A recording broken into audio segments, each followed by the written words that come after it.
আমাদের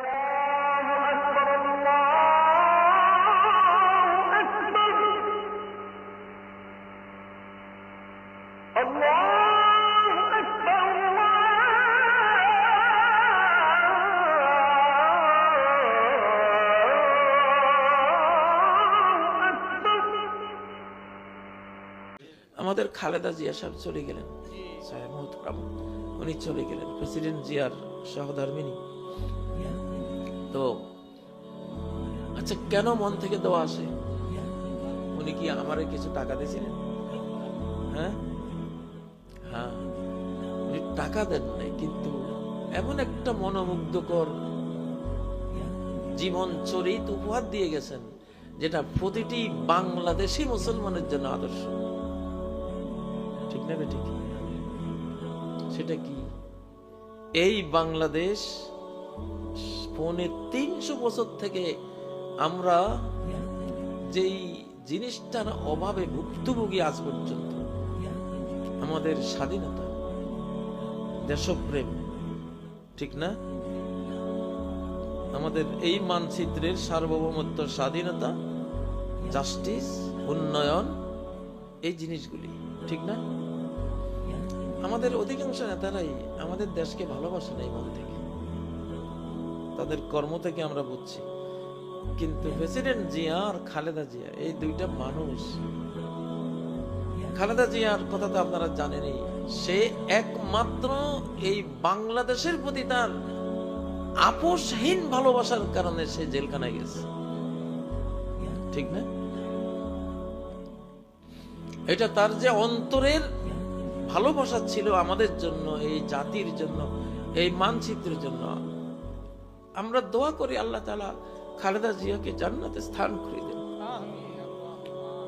তার স্বামী জিয়ার সাথে আল্লাহ তাকে মিলিয়ে দেন জান্নাতে, দুজনকে জান্নাতের পাখি বানাইয়া জান্নাতের গাছগাছালির ফল ফলাদি তারা খাবে, আল্লাহ ওই পরিবেশ করে দেন। ও ভাই, দোয়া কি পয়সা দিয়ে আসে?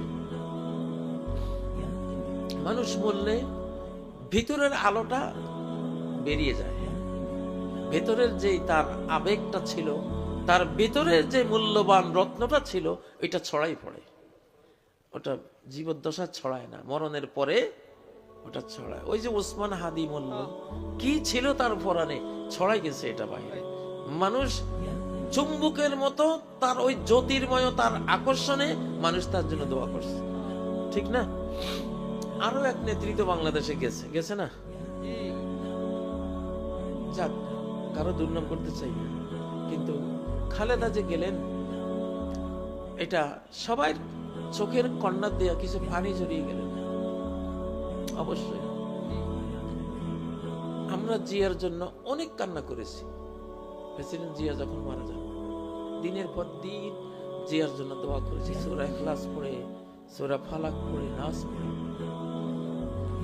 আল্লাহ নবী বলেছেন, খিয়ারু আইম্মাতিকুম আল্লাযীনা ইউহিব্বুনাকুম ওয়া তুহিব্বুনাহুম, তোমাদের রাষ্ট্রনায়কদের মধ্যে তারাই উত্তম যারা তোমাদেরকে হৃদয়ের ভালোবাসা দেয়, আবার তোমরাও জানা অথবা অজানায় অবচেতন মনে তাদেরকে ভালোবাসা দাও।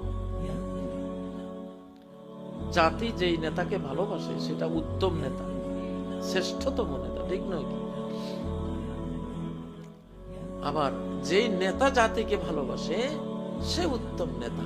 এটা একটা বিনিময় আছে এখানে। কি আছে? বিনিময় আছে। আজকে খালেদা জিয়া চলে গেছেন, আপনারা সবাই তার আখিরাতের মুক্তির জন্য আল্লাহর কাছে দোয়া করবেন। সে যে আদর্শ রেখে গেছে, আমরা মনে করি তার সন্তান, তার দল এবং তার এই যে জাতি, তিনি তো জাতীয় নেত্রী ছিলেন, জাতির নেত্রী ছিলেন, গোটা বাংলাদেশকে তিনি ভালোবেসেছেন। খালেদা জিয়া কার কোনো দলীয় মানুষ না। এই কিছু মানুষ আছে, এরা সবার, এরা কার? সবার। মৃত্যুর পরে এই সুঘ্রাণটা ছড়িয়ে গেছে খালেদার। ও ভাইরা, আল্লাহ তাআলা অনেক উদার, ওনার রহমতের কোনো শেষ নেই। উনি যে কি কারণে কাকে মুক্তি দেবেন সেটা উনি জানেন। ও ভাইরা, মৃত্যুর পরে যদি 4টা লোক অন্তরের গভীর থেকে উক্তি করে যে এই মৃত মানুষটা ভালো মানুষ ছিল।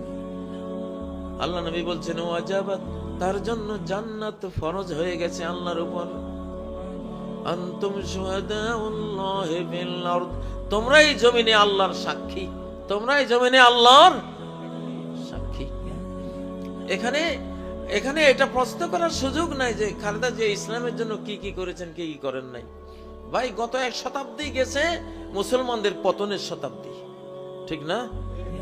আমাদের কি ছিল? পতনের শতাব্দী। আমাদের আলেমরাও কিছু তেমন করে যাইতে পারেন নাই, জীবন দিয়ে গেছেন, কিন্তু ইসলামের বিধিবিধান কি সমাজে দিয়ে যেতে পেরেছেন?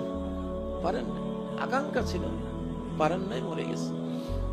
তো প্রেসিডেন্ট জিয়াকে এবং জিয়া আর খালেদা জিয়ার এই যে জুটি, দাম্পত্য, একটা স্বামী স্ত্রীর জুটি, দুজনকে একই রকম দেখেছি। আমি তো জিয়াকে খুব কাছ থেকে আমি দেখেছি হেজবুল বাহার সফরে, ওনার মৃত্যুর বছর 1981 সালে জানুয়ারির 19, 20, 21 3 দিন ওনার সাথে ছিলাম। বাংলাদেশের সব ট্যালেন্টফুল ছাত্ররা, মেধাবী ছাত্ররা, আমি তখন ডিগ্রিতে পড়তাম, তো ওনাকে দেখেছি কতটা একজন মানুষ মনে কতটা ডানপন্থী মুসলিম ছিলেন, কতটা আলিম ওলামাকে ভালোবাসতেন, কতটা কোরআনকে ভালোবাসতেন, কোরআনের কতগুলো আয়াত উনি কোট করেছেন সেই আমলে যখন জেনারেল শিক্ষিতদের মধ্যে আজকের মতো ইসলাম ছিল না, ইসলাম ছিল না। আমার শিশুকালে আমি আমার বাড়িতেই বহু তরুণ আইএ বিএ এমএ পড়া দেখতাম, কেউই নামাজ পড়ে না। তখন একটা পরিবেশ ছিল এরকম। আর এখন তো মাশাআল্লাহ আমাদের ঢাকা বলেন, বিভিন্ন কলেজে, স্কুলে, বিশ্ববিদ্যালয়ে আমাদের তরুণ ভাইয়েরা, আমাদের এই জেনজি প্রজন্ম, তরুণ প্রজন্ম, আল্লাহ একটা টান দিয়ে এদেরকে নিজের রহমতের কোলে নিয়ে গেছেন, একটা টান দিয়ে নিয়ে গেছেন। তো জিয়া সাহেবকে সেই আমলে দেখতাম উনি ইসলামিক ছিলেন।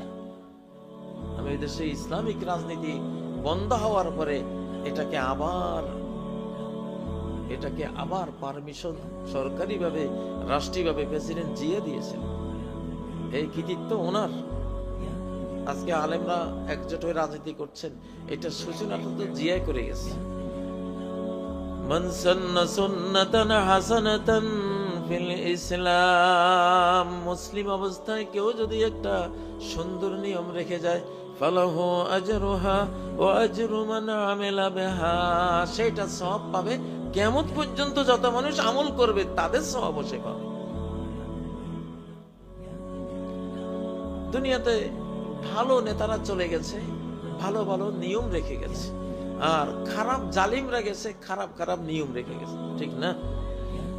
নেকো আরফতান্দ সুন্নতহা বিমান্দ ওয়াজল ইমা যুলমুল আনাতহা বিমান্দ, যেগুলি নিকৃষ্ট অধম, ওরা চলে গেছে বটে, কিন্তু যাওয়ার পরেও ওদের রেখে যাওয়া অত্যাচার, নিপীড়নের নিয়ম পদ্ধতি থেকে যাওয়ার কারণে ওদের পরেও মানুষ কষ্ট পায়, ঠিক না? ঠিক। প্রেসিডেন্ট জিয়া আরাফাতের ময়দানে গেলে দেখবেন জিয়া গাছ, সাজারাতু দিয়া, জিয়া বৃক্ষ আছে। উনি শুধু বাংলাদেশ না, আরাফার ময়দানে ওনার স্মৃতি রেখে চলে গেছেন। নিম গাছ, আরাফাতের ময়দানে নিম গাছ, এগুলি গোটা আরব দেশে এখন ছড়াই গেছে। এটা বাংলাদেশের প্রেসিডেন্ট জিয়ার মাধ্যমে গেছে। যাই হোক, আমরা চাই আমাদের নেতারা এরকম হোক যে তাদের জনগণ তাদের মৃত্যুর পরে যাতে তাদের স্মৃতিচারণ করে দোয়া করতে পারে, যাতে অভিশাপ না দেয়, ঠিক না বে ঠিক? ঠিক না বে ঠিক? ওই যে এমন জীবন তুমি করিবে গঠন, মরিলে হাসিবে তুমি, কাঁদিবে ভুবন। এর উল্টাটা যদি হয়, এমন জীবন তুমি করিলে গঠন, মরিলে কাঁদিলে তুমি, হাসিল ভুবন, তাহলে জাহান্নাম। যদি মৃত্যুর পরে জনগণ বলে যে এই মুর্দাটা খারাপ ছিল, আল্লাহ বলবেন এটা খারাপ, অজাবাত, তার জন্য জাহান্নাম ফরজ, তার জন্য জাহান্নাম। আমরা যেমন শাহজালাল রহমতুল্লাহ আলাই বলি, ঠিক না? খান জাহান আলী রহমতুল্লাহ আলাই বলি, ইলিয়াস শাহ, গিয়াসউদ্দিন শাহ, তারপরে শায়েস্তা খাঁ রাহিমাহুমুল্লাহ বলি, কারণ এরা সবাই এই দেশের ভালো শাসক ছিলেন, আল্লাহওয়ালা ছিলেন, এরা ওইভাবে গেছেন। আজকের বাংলাদেশে যাতে আগামী শাসকরা নেতারা এমন আসে যে আমরা মৃত্যুর পরে খালেদার জন্য, জিয়ার জন্য যেমন চোখের পানি আমরা ফেলি, ভাই আমার চোখের পানি তো বাংলাদেশে যদি একটা চোখের পানি নির্ভেজাল থাকে আর কারো যদি চোখের পানি নির্ভেজাল নাই, তাহলে আমি মনে করব আমি সেই মানুষটা, আমার এই চোখের পানিতে কোনো ভেজাল নেই। কেন আমি কোনো এমপির কোনো ইলেকশনও করব না, মেম্বারিও না, আমার কোনো দলীয় কোনো চেয়ার বাগাবারও কিচ্ছু নেই। আমি একলা একটা মানুষ চলি, যেটা সত্য দেখি ওটাকে সাপোর্ট করি, সেটা আমার দলের হোক, আমার দলের বাইরের হোক। এই যে জিয়া রহমানের সাহেবের কথা বললাম, এটা আমার আবেগ, এটা আমার ভালোবাসা। আমি তার ভালো দেখেছি, সেই ভালোটা আমি স্মৃতিচারণ করবই। সারা পৃথিবীর মানুষ ওনার বিরুদ্ধে আমারে বললেও আমি সেটা মানব না। একজন মুসলিমের তো এটা হওয়া উচিত, না কি বলেন? আল্লাহ তাআলা যিনি চলে গেছেন আমাদেরকে ছেড়ে, আল্লাহ তাআলা ওনাকে জান্নাত নসিব করেন। সারা জীবনের যত যদি ত্রুটি থাকে, আল্লাহ তাআলা, ত্রুটি থাকবে, আমরা ভুলে শুদ্ধই তো মানুষ, তাই না? পাপ পুণ্যেই তো মানুষ। তো বাবা আদমও ভুল করেছেন, আমরা প্রত্যেক মানুষ, আমাদের ভুল থাকবে। আল্লাহ তাআলা ওনারে জান্নাত নসিব করুন। ও মুসলিম ভাইয়েরা, তবে যেটা আমি আসলে বলি, সবখানেই বলি, এখন মুসলিম উম্মার জাগরণের একটা শতাব্দী শুরু হয়েছে ইনশাআল্লাহ, জাগরণের শতাব্দী। এবং আমরা আমাদের জানা অজানায়, যে আমি স্টাডি করেছি, গবেষণা করে দেখেছি, বাংলার মানুষ কমপক্ষে 90 থেকে 95% শরিয়া আইন, কোরআনের আইন তারা মানতেছে। আচ্ছা, খতনা আইন, খতনা করা কিসের আইন? কে বাদ আছে বাংলাদেশের? যে দলে করুক, যে নাস্তিক, এরাও খতনা করে না? তুমি তো ইসলাম মানতে আসো, খালি এইটা জানি না, না রে আমি তো ইসলামের আইন মানতেছি, উদাই আল্লাহর সাথে লড়াই করবো কে? ঠিক না বে ঠিক? আচ্ছা, রমজান আসতেছে, বাংলাদেশের আপামর জনগোষ্ঠী যে যে দলে করেন না কেন, রোজা রাখে কিনা? তো রোজা কার বিধান? কোথায় আছে? কোরআনে আছে না? 184 নম্বর আয়াত সূরা বাকারার আছে না? ভাইয়েরা, কোরআন মানতেছো, কিন্তু সাধারণ পাবলিক ব্রিটিশ শাসনের কারণে মনে করতেছে এগুলি কোরআনে নাই, এগুলি এমনি আর কি, আমরা মানতেছি, তো সমাজে আছে না এরকম একটা কিছু ঝাপসা দোয়াশা ধারণা। কিন্তু আসল কথা হলো এর প্রত্যেকটাই কোরআনের বিধান, ঠিক না? হজ করতে যান, উমরা করতে যান, কিসের বিধান? জামা পরেন, ড্রেস পরেন, এই ড্রেস পরা তো ইসলামের একটি বড় ফরজ বিধান, ঠিক না? সূরা আরাফের 26 নম্বর আয়াত, ইয়া বানি আদম ক্বাদ আনজালনা আলাইকুম লিবাসা। ও আদমের ছেলে মেয়েরা শোনো, যেই দেশে থাকো না কেন, যেই ধর্মেই থাকো না কেন, যেই মত পথে থাকো না কেন, আমি তোমাদের এই ড্রেসগুলি নাজিল করেছি, পোশাক পরার এই সিস্টেমটা আমি আল্লাহ তোমাদের জন্য বরাদ্দ করেছি। আল্লাহু আকবার। কুত্তেরে তো আমি পোশাক দেই নাই, শিয়ালেরে দেই নাই, বাঘেরে দেই নাই, সিংহরে দেই নাই, গরুরে দেই নাই, মহিষেরে দেই নাই। তাদের জামা একটাই গায়ে লাগাই দিছি, স্থায়ী জামা, ঠিক না? আর তোমাকেও চামড়া খালি খোলা, এটারে ঢাকা লাগবে, কারণ তোমার মন, তুমি মানুষ সর্বশ্রেষ্ঠ সম্মানিত আমার সৃষ্টি। আজকে এক কালার পছন্দ হয়, কালকে তোমার মনে চায় আরেক কালার পরি, ওকে পাল্টাই ভালো। পশুদের মন চায় আরেক রং, হ্যাঁ ঠিক আছে, তুমি 100টা কালার চেঞ্জ করতে পারো, ঠিক না বেটি? তো আমি তো তোমার মন আমি বৈচিত্র্যময় করে বানিয়েছি, এই জন্য সেই রকম ড্রেস আমি আল্লাহ তোমারে দিয়েছি। তুমি যে ড্রেস পরো, জানো আর না জানো, এটা আমার ইসলামের আইন বিধান, কোরআনের আইন, ঠিক না বেটি? এখন একজন মুসলমান, সে যে ঘরানারে হোক, সে যদি বলে আল্লাহ এই ড্রেস পরা তোমার একটা হুকুম মানা হইলো, তোমার একখানে ইবাদত হইলো, আল্লাহ আমি তোমার এই ইবাদতটা করে তোমার কাছে জান্নাত চাই। আমি পারলে আমি তো উলঙ্গ হাঁটতে পারতাম, আমি যে লুঙ্গি পরছি আমার সওয়াব দাও, আমি যে একটা শার্ট প্যান্ট পরছি, আমি যে একটা ড্রেস পরছি, আল্লাহ আমি এর বিনিময়ে তোমার কাছে জান্নাত চাই। ঠিক আপনি জান্নাত পাবেন, কারণ এটা ফরজ। তো এটা কি বিধান? আচ্ছা, ইমাম সাহেব যদি ড্রেস ছাড়া মসজিদে যায় নামাজ পড়াইতো, মুসল্লিরাও যায়, নামাজ হইব কারণ যতই আপনি অজু করে যান, জমজমের পানি দিয়ে অজু করে খেললে তো নামাজ পাচ্ছেন, ঠিক না বে ঠিক? আসলে আমরা অনুভব করি না কত নেক আমল যে বাংলাদেশে জন্ম হওয়ার কারণে, মুসলিম দেশে জন্ম হওয়ার কারণে কত ফরজ ফরজ ইবাদত যে করে যাচ্ছি, কিন্তু আমরা না জানার কারণে অনেক সময় সওয়াব পাই না। আপনি আল্লাহরে বলবেন, আল্লাহ এই যে খালেদা জিয়া রাহিমাহুল্লাহ তিনি যে মারা গেলেন, আপনারা দোয়াবেন। কার বিধান এটা? কিসের বিধান? কোরআনের বিধান, শরিয়ার বিধান। তারপরে কাফন পরাবেন, কিসের বিধান? পুরুষ হলে 3 কাপড়, মহিলা হলে 5 কাপড়। কার বিধান? এটা তো কোরআন সুন্নাহ আল্লাহর বিধান, ইসলামের বিধান। আপনি মানতেছেন? আপনি কি অভক্তি করেই মানেন না ভক্তি সহকারে মানতেছেন? নিশ্চয়ই ভক্তি সহকারে মানতেছেন। আচ্ছা, এরপরে যে জানাজা হবে, কিসের বিধান? তারপরে যে গোরস্থানে নেবেন, লাশ পোড়াইতে পারবেন না, সসম্মানে কবরস্থানে নিয়ে দাফন করবেন, কার বিধান? এইভাবে আমি যদি গণতে শুরু করি, আমি দেখব গোটা বাংলাদেশ ইসলাম, কোরআন, নবী সুন্নাহর উপরে ভাসতেছে, ঠিক না ঠিক? শুধু জ্ঞানের দরকার। কিসের দরকার? ভাই আল্লাহ, আমাদের এই বাংলাদেশের যত মুসলিম আছে, মুমিন মুমিনা আছে, সবাইকে আপনি জ্ঞান দিয়ে দেন। আলিম ওলামাকেও বুঝাবার তৌফিক দেন জাতিকে, যে তুমি এই যে আমল করতেছো, তুমি নিয়ত করো, হে আল্লাহ আমি এই আমলটা করতেছি, এটা তোমার ইসলামের আমল, তোমার নবীর সুন্নাহ, তোমার কোরআনের বিধান, তুমি এই আমলের বিনিময়ে আমারে সওয়াব দিও। সুবহানাল্লাহ, ঠিক না ঠিক? প্রিয় ভাইরা, তো এখন সময় হয়েছে, আমরা যে মুসলিম জাতি, আমাদের কৃষ্টি কালচার, এক একটা আচরণের মূল্য কত। পশ্চিমা বড় বড় ডক্টর, প্রফেসর, বিজ্ঞানীরা ইসলামের এক একটা হুকুম হাকাম তারা গবেষণা করে মুসলমান হইতেছে। কে হইতেছে? মুসলমান হচ্ছে। যেখানে হাত দেয় সেখানে বিজ্ঞান, যেখানে হাত দেয় সেখানে সঠিক হুকুম, সেখানে নির্ভুল বিধান। পৃথিবীর কোন ধর্মে এরকম নাই।